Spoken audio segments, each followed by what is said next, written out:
বাপদাদার বাস্তবিটা উচ্ছেদ আতঙ্কে আমরা বাকরুদ্ধ। আপনারা অবগত আছেন, গতকাল ৩/৯/২০২৫ তারিখে হঠাৎ করে পেশকারপাড়া উচ্ছেদের জন্য বুলডোজার নিয়ে বিএডব্লিউটিএ কক্সবাজার প্রশাসন হাজির হলে আমরা প্রথম জানতে পারি আমাদের উচ্ছেদ করা হবে। তখনই আতঙ্কগ্রস্ত পেশকারপাড়াবাসী সব নিয়ে আকুতি জানায় যাতে উচ্ছেদ করা না হয়। প্রশাসন বারবার উচ্ছেদের চেষ্টা করলেও পেশকারপাড়াবাসী প্রিয় প্রশাসনকে ফোন করার কোনো প্রকার আঘাত কিংবা একটি ডিল পর্যন্ত ছুড়া হয়নি। আজ 4 তারিখ 9 মাস 2025 ইংরেজি তারিখে সকাল 9টায় মাননীয় জেলা প্রশাসক বরাবর একটি আবেদনপত্র দাখিল করা হয়, যাতে আমাদের দলিল বিজ্ঞ আদালতের রায় নিষেধাজ্ঞা পর্যালোচনা পূর্বক ব্যবস্থা গ্রহণ করা হয়। কিন্তু প্রিয় প্রশাসন থেকে কোনো সদুত্তর আমরা এখনো পর্যন্ত পাইনি, বরং বিএডব্লিউর সাথে যোগাযোগ করার জন্য বলা হয়। আমরা সারাদিন সর্বোচ্চ চেষ্টা করেও বিএডব্লিউর সাথে কোনো প্রকার দেখা করার সুযোগ আমাদের দেওয়া হয়নি। উপরোক্ত বিকাল বেলায় জানতে পারি গতকাল উচ্ছেদের বিরুদ্ধে প্রতিবাদ করায় নিরহ গ্রামবাসীর বিরুদ্ধে মিথ্যা মামলা দায়ের করা হয়েছে। আমাদের গ্রামবাসী কোনো প্রকার উচ্ছৃঙ্খল আচরণ কিংবা প্রশাসনকে আঘাত করেনি, তাহলে কেন এই মিথ্যা মামলা দায়ের করা হয়?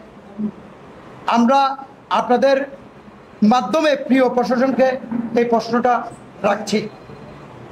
পেশকারপাড়া RS 1166 খতিয়ানের মালিক আব্দুল বারী হতে খরিদ সূত্রে বিভিন্ন দলিল মূলে খরিদ করে আমরা মালিক হই।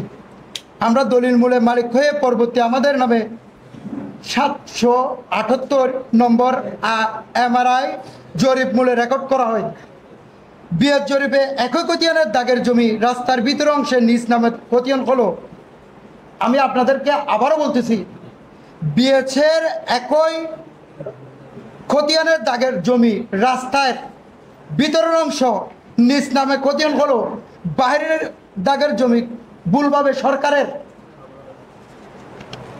নামে 1 নম্বর খাস খতিয়ান করা হয়। তবে 1 নম্বর খতিয়ানের বিরুদ্ধে সর্বপ্রথম 2003 সালে সত্য উচ্চারণ বিভাগের মামলা নম্বর 18/2003 মামলা দায়ের করি। বর্তমানে উক্ত মামলা সরকারের বিরুদ্ধে নিষেধাজ্ঞা এবং স্থিতিশীল অবস্থা জারি আছে। বিএডব্লিউটি এর দাবিকৃত কোস্টগার্ড নদীবন্দর কক্সবাজার নদীবন্দর 2010 সালে গেজেটের মাধ্যমে নদীবন্দর ঘোষণা করা হয়। উক্ত গেজেটের সীমা অংশ দ্রাঘিম অংশ দ্বারা সীমাবদ্ধ করা হয় এবং নদীবন্দর বিএডব্লিউটি সংরক্ষণ করা হয়।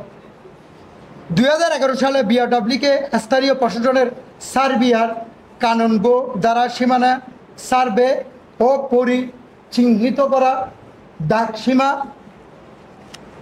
দাগসীমা ও জমির পরিমাণ নির্ধারণ করে যৌথ জরিপ প্রতিবেদন দাখিল করা হয়। উক্ত যৌথ জরিপে কক্সবাজার মৌজার 1 নম্বর 2 নম্বর সিটের মোট 264.16 একর জমি নদীবন্দরের জন্য ঘোষণা করে।